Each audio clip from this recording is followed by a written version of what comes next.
Hello, hello, hello. This is Keva Mack, the owner of Keva Mack Massage and Wellness. I am also the host of the Keva Mack Show.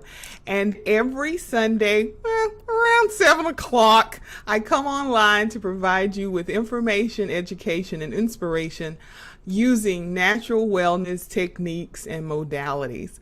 I am a little later than normal today, and I'm just going to blame it on my birthday. Not only have I been celebrating my birthday, which I will do for the next 30 days, or actually it's less than that now, from November 12th, which was my birthday, to December 12th, I plan on celebrating my birthday by doing something that I like to do. And so not only have I been participating in celebrating my own birthday, I have been celebrating my friends. I didn't realize how many friends I had that were born around November 12th. It's crazy. November 11th, 12th, 13th, 14th, 15th. I've been not only attending birthday parties, I have also been going to them myself, for myself. So I'm excited about that, and I am wanting to celebrate my friends. So, hey, I'm sorry. For those of you who do not know who I am, I just told you I'm Keva Mack, the owner of Keva Mack Massage and Wellness. And my studio, my office is in Grand Prairie, Texas. I provide massage therapy. I provide meditation instruction. I provide Reiki energy work. I do, gosh, you see it on the screen. And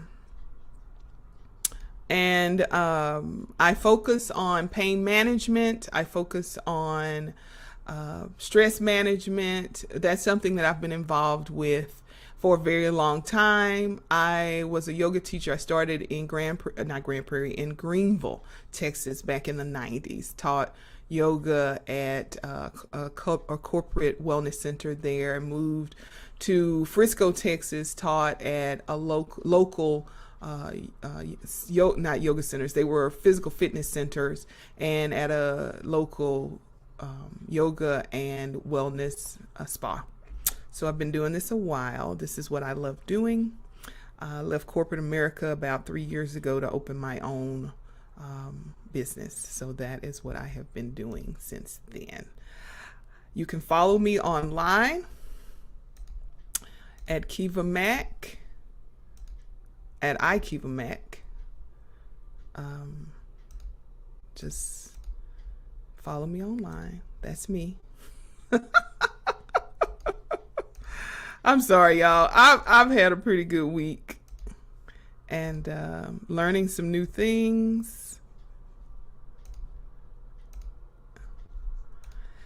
I can be found on Facebook, Instagram, and Twitter at iKeva Mack. So this week has been a pretty interesting week. I've had more and more clients to come in for pain management, and I think it's because they are now trusting me, and they understand how to prevent from coming down with COVID-19. So they're covering their face and their nose and their mouth. And more clients are coming in. So thank you, thank you, thank you. I did come online to thank those of you who are sending your spouses, your loved ones, your co-workers to me. They have been coming in and been very happy with the services that they are receiving. So thank you for that. I am providing life coaching, spa services, Reiki, of course, massage therapy.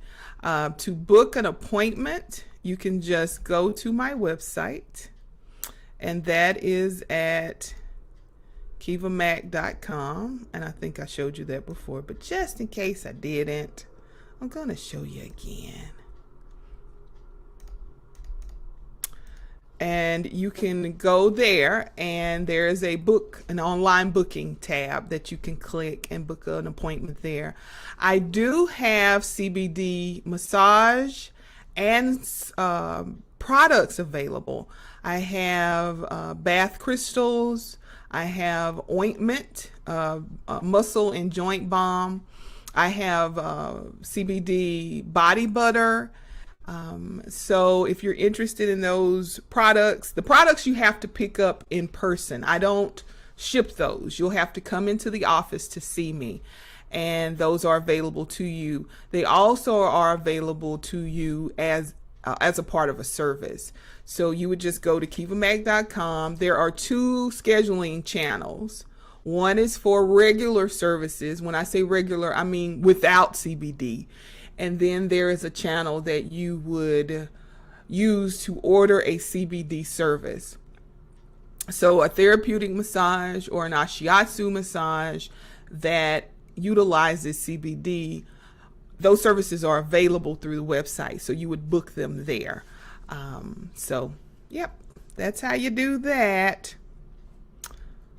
So if you're interested in any of those, just come on by and book them.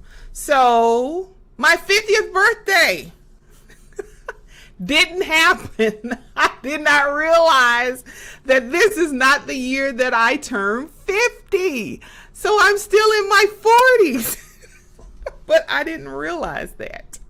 So what happened was I had told my sister, my big sister, I have two sisters, one little sister. When I say little, I mean relative. She's like 6'3". So she was born last. How about that? So she told me, no, I told my sister, my big sister, what I wanted for my birthday party. And I was kind of being generous with the directives because I was thinking, okay, well, I had an idea of what I wanted for my 50th birthday, and I can't do it now since COVID. So I just was asking for all kinds of stuff. And so my sister, my big sister, is the planner in the family. So she was planning this birthday party, which, mind you, is not extravagant. It's just involved. And so she was getting all the cake and everything together. And then she was talking to my little sister, and she said, well, we got to do this for Keva's 50th birthday party. And my little sister said, Keva won't be 50. And I was like, well, I wasn't anything because I wasn't involved in this conversation. So they then called me on the phone, and my big sister said, well, Keva, how old are you? And I told her, I said, well, I'm 50 and I'll be 50. And she said, no, you won't. You won't be 50. And I was like, yes, I will.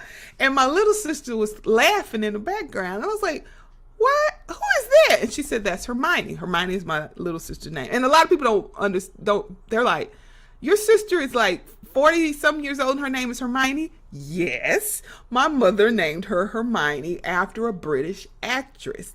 So it didn't have anything to do with Hermione Granger in the Harry Potter books.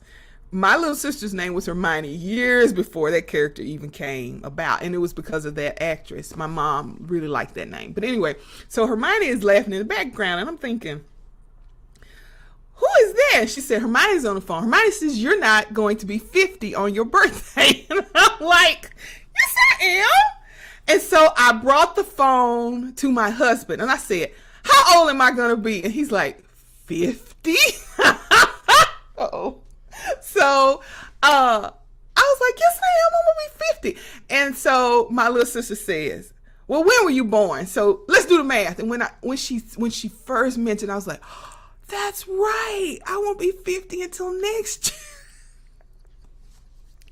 So anyway, that changed my birthday plans. And then my sister said, well, I'm not doing all this for your 49th. You're going to have to do something else. And so we're changing my birthday party. We're just going to do a big birthday party for Thanksgiving. But then because of COVID, we don't even know what's going to happen for that. So I'm celebrating my birthday, but it's going to be a little different, and that's okay. And I'm really glad that my 50th is not until next year, because maybe at that point, COVID will be taken care of, and I can do my original plan for my 50th. So that's pretty amazing. So I'm excited about that, and I'm happy about that. But I really thought I was turning 50 because I was planning on, because you get the AARP magazine and stuff. And my husband is already 50, so I knew what to expect. And I was just ready. And I didn't even realize the AARP magazine didn't come. So I was like, okay, I didn't get the magazine, and it still did not dawn on me that my 50th was not happening. But I think the thing that really confused me is when I got married, I was 25, and at that time, my husband was also 25, I think, or he may have been 26, I don't know. And so I always thought that I was just like a couple of months younger than he was, but I'm not. I'm like way younger than he. He's over here way younger than he is. So I thought, and all these years, I've even gone to the doctor's office and they asked me, well, Keva, how old are you? And I would tell them an age and they would say, no, you're older, you're younger than that. So anyway, one of my friends on Facebook was saying, girl, don't be trying to speed this process up. So anyway, I will not. So I turned 49 on my birthday, and I have an almost less than another year to be 50, but that'll be different. So yeah.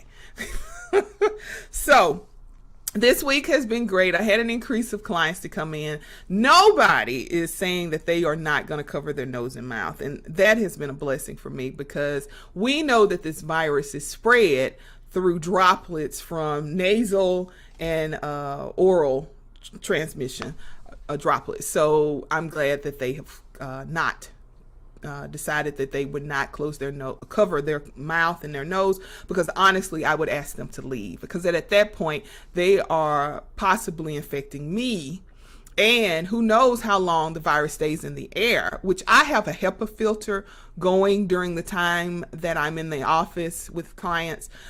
So it helps to clear the air, but we don't know enough about this virus just not to do what the professionals, the scientists are asking us to do. So if you're planning to see me, you need to be prepared to cover your nose and your mouth. And if you're not, don't come see me. I'm not going to endanger my health and the health of my clients because you're choosing not to wear your mask. You can do that at home or with another therapist if they allow it.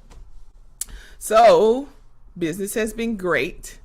Energetically, I wanted to talk about Energetically. I had a person to send me a question this week. They were had been tested, I think, for COVID and had not received the results. And they were wondering energetically what they could do for COVID-19. This is a new arena for energy work, energy therapy. So what I would say to do, one thing we know about COVID-19 is that it is a respiratory illness. So focusing on energy work that helps to soothe and expand the healing energy in the pulmonary area, in the lungs, is a good thing. So breathing in healing light, light that is white, that is healing, that is soothing. I'm also thinking blue. Light will, I think, be helpful for people who have COVID. But the problem is it impacts people differently. So I'm not sure, but I can give you some tips. I can give you some ideas. Also, meditation, a prayer is good. That's an energetic therapy. So prayer, meditating, visualizing full lungs expansion and inhalation and exhalation, and visualizing that. Also circulation, visualizing good circulation, because I know that body aches are associated with COVID, and it's probably because there is not sufficient blood flow and oxygenation to the blood. So breathing and visualizing yourself breathing fully in and out, expanding the lungs, releasing carbon dioxide as you exhale, and just a full cycle of breathing, visualizing that, visualizing oxygenated blood moving down to the extremities and filling the entire body, I think would be helpful. And that is energetic. Sending light and love to your body by just touching areas on your body and asking that your spirit guides, God, the angels, come to you. Because what you're trying to do is keep your energy up, keep your spirits up. And doing those kinds of practices will help. So that's some tips.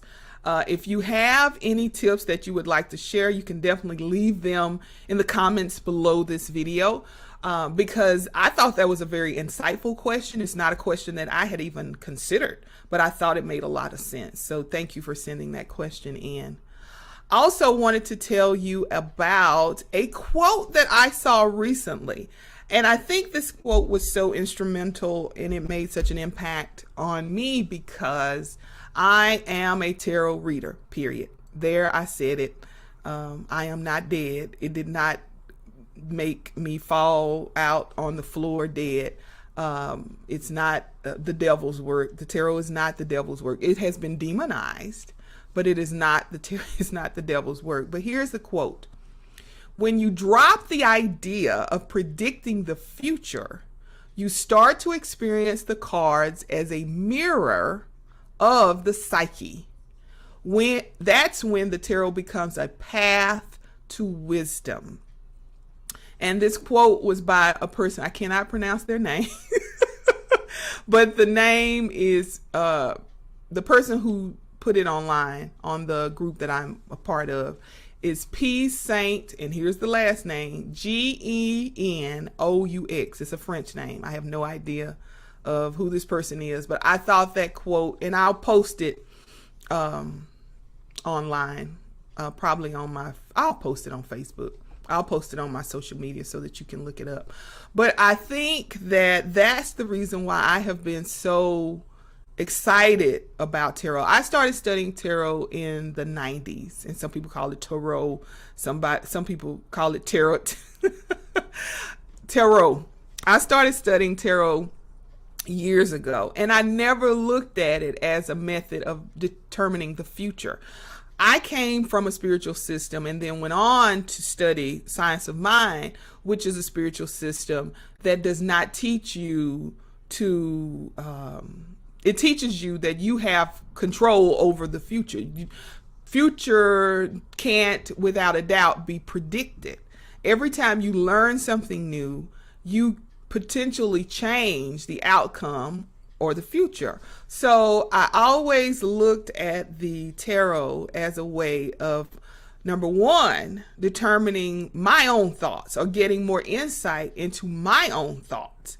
I also use it as a way of getting wisdom from spirit, from the divine, from God. So when people ask me, and I have read for psychic lines before, and I don't find it fulfilling because I feel like a lot of those people need more spiritual wisdom. However, I believe that the most common churches that are available are fearful. They are fearful, and they are fearful of people learning these systems because they don't know enough about the systems, because they don't know the systems. So they are afraid that learning tarot may be detrimental to the person's spiritual growth, when I think in actuality it enhances their spiritual growth.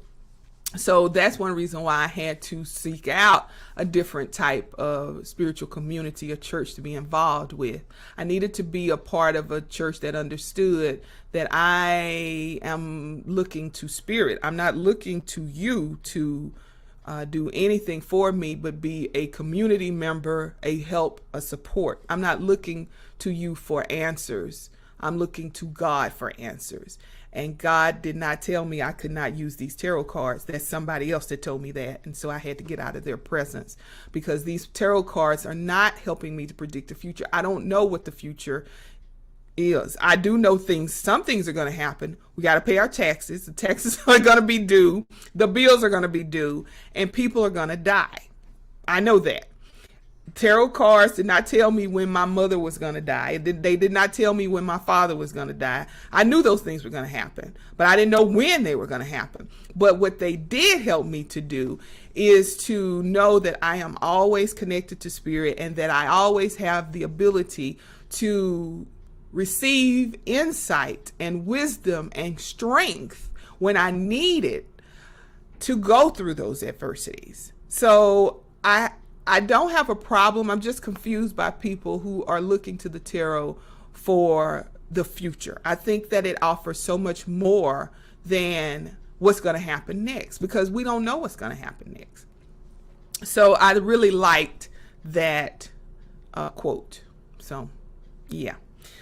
All righty. So we're going to go to the interview. And with the interview, I use cards, and these are just cards that I happen to have on my desk. This is The Soul's Journey, and this is by James Van Praagh. He is a psychic medium, and I love this deck, although I'm not going to read from this deck today. Not doing it. I don't want to. I'm going to actually read with my tarot deck. This is the Mythic Tarot, and I've had this tarot forever. My daughter is now 17 years old, and this deck, I remember her having this deck in her mouth and biting it and playing with it, and that's one reason why I won't get rid of it. But I use the tarot as a way to become more aware of my feelings, my thoughts, my motivations. Some people call it a shrink in a box or a therapist in a box. I tend to agree with that. I do read for clients as a part of my Reiki sessions. Generally, I will not read, and this is very something that I've adopted within the last year. I don't like to read for clients who do not come in for energy work. I find that when you come in for energy work, or you do energy work with me over the phone, because I lead my clients through a meditation process, and then we do the reading. They need to understand that I am not a predictive reader. Now, I'm not going to tell you that predictive type information does not come up, but it's not like, well, in 2 months you're going to meet Mr. Right, and he's going to have black hair, he's going to have it shaved on the side, he's going to have dark brown skin, and this is an energy thing. It's just like with my husband. I told y'all I have 1,000 stories. I'm a collector of stories. Like when I was a little girl and I first started liking guys, one of my cousin Sissy, and I'm also from very country, my cousin Sissy said that when she met my cousin George, which was an amazing man. He was an amazing man. And she was a little challenging. She was a good woman, but she was kind of a drama queen. She said that when she met cousin George, when she started liking me, and she started praying about who she needed to meet, and finding the right man. And she met my cousin George, and he was amazing. And I said, okay, if that woman can meet that man, then I need to be praying. So I started praying for a husband. I didn't even know what I was praying for. I just said, well, God, I just want him to be good for me. I want him to be happy, and I want us to be happy together. But I did not really want to be married, and go figure. I just did this because Sister said that's how she met cousin George. So anyway, when I met my husband, I didn't like him. I didn't like him at all. And so my sister actually liked him. And so after I started talking to him, we just really vibed. He was really a really nice guy. He was very considerate. He was highly intelligent. Those are the things that I really like, because actually my dad was like that. My dad was so much like my husband. Is just not even real. But anyway, so I forgot where I was going with that story. But anyway, just know that the tarot, for some people, is an energetic frequency system that we're able to tap into the energy frequency, and it can give us information and wisdom, not necessarily outcomes for the future, but it gives us keys so that we can unlock the mystery of the concerns that we have and get through them without a problem. Okay, so I said all that to say to say this.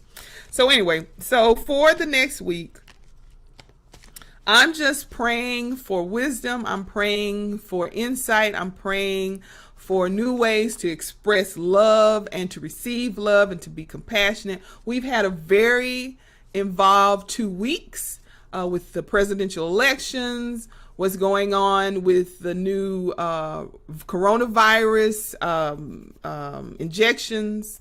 The current outgoing president, even though he has not conceded, we got a lot going on. So how do we show love, show compassion, receive compassion? How do we gain wisdom? How do we live in peace in our mental, physical, and spiritual bodies? So that's what I'm looking for. So I'm shuffling up the cards. So the first card that I'm pulling is, can you see it? Can you see it? Whoa! Is the Tower. Now the Tower is a major arcana card. And I'm just hitting this mic. Is a major arcana card. The Tower, when it comes up, expresses a change, a quick change, something that is happening. You were not necessarily prepared for it. It's just happening really fast. So this card comes up when we need to start preparing spiritually. So what I would say is to start really not even monitoring, pray. Keep praying. If you are a person who prays, you need to be praying. You need to be meditating. You need to be connecting with spirit in a way that prepares you for something that may happen that you're not ready for now. I'm not trying to make you afraid, but just start pulling closer to your spiritual source is what I'm saying. Yeah. So pulling closer to your spiritual source, praying more, meditating more, connecting, feeling. It's just like in the old school churches, they used to say you need to get prayed up. Yeah, that's what I'm saying here. That's what I'm saying here. Get prayed up. Next thing we need to know, because there's a lot going on right now. Now, you know that when we watch television, we see a lot. Just imagine what we don't see. Not trying to scare you, just saying. All right, so the next, this is interesting. This is the Eight of Cups. When the Eight of Cups comes into play, Spirit is asking you to go deeper into the mysteries, go deeper into spirit, into your connection to spirit, which actually works. It actually makes sense because this card is saying sudden changes, and sudden changes make you think, okay, I need to get close to God. This is confirming that for me. Going deeper into the mysteries, meaning into energetic frequency, covering yourself. Some of my clients, I've told them in the past to cover themselves with a bubble of light, of protection, to keep the negative energy at bay. That's what this is. So not just doing the spiritual practice, which I think this is what it's asking us to do, the spiritual practice. But this means going into the healing aspects, the energetic aspects, the aspects of spirit that are not taught in the general spiritual systems, I think is what it's saying. So doing your crystal work, doing your energy work, doing your meditations that are more esoteric. That's what I think this is saying. Interesting. The next card is the Wheel of Fortune. And the Wheel of Fortune comes up when change is afoot, when change is going to happen. Now, we know on an intellectual level and a very physical level, on the physical plane of existence, that we are going to encounter a change in the guard in January.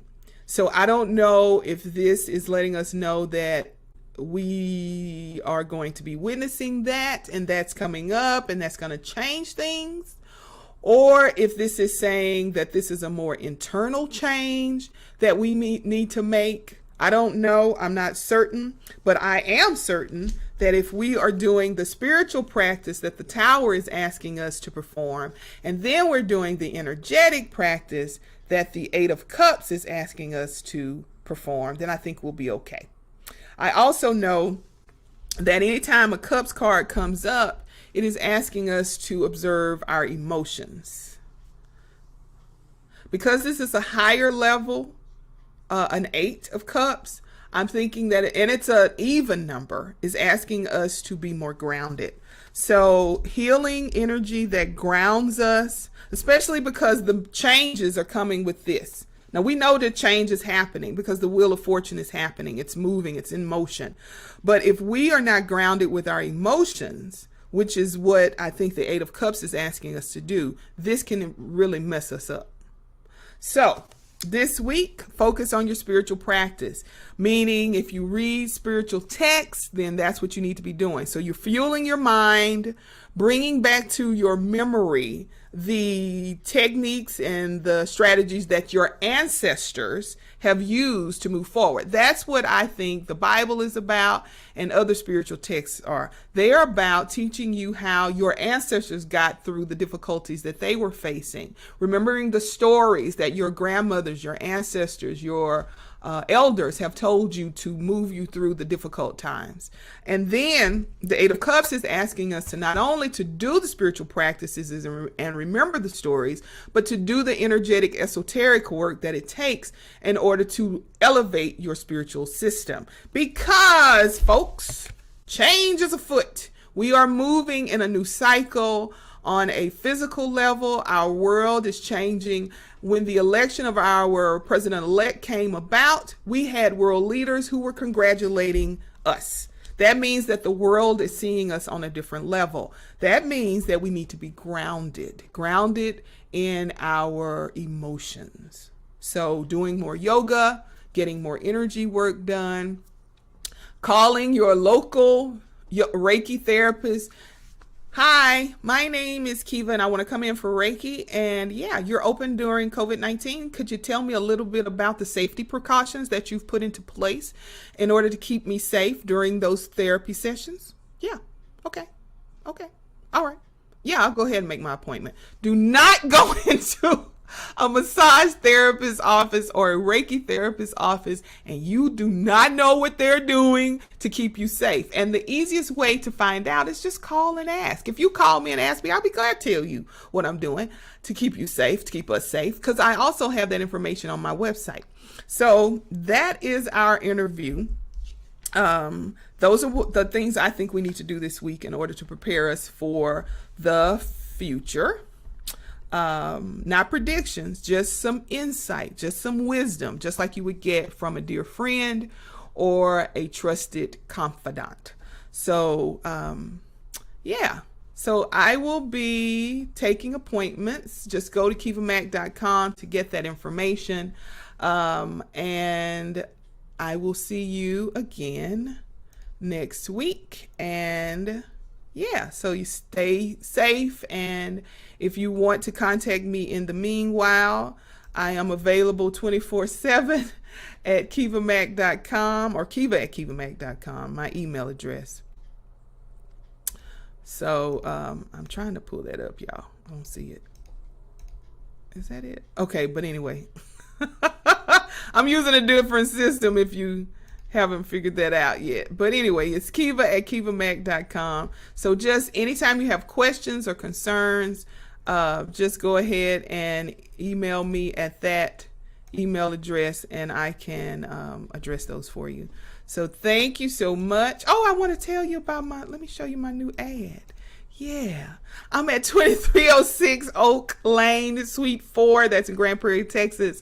I am working by appointment only, and that is just to make certain that the environment is clean and it is pristine and safe, so that when you come in for your Reiki treatment, you come in for your therapeutic massage, for pain management massage, or any kind of V-steam, that area is clean, and it reduces your chances of getting COVID. So yeah, that's what I'm doing. So yeah. So thank you so much for joining me. I will see you next week, and bye bye.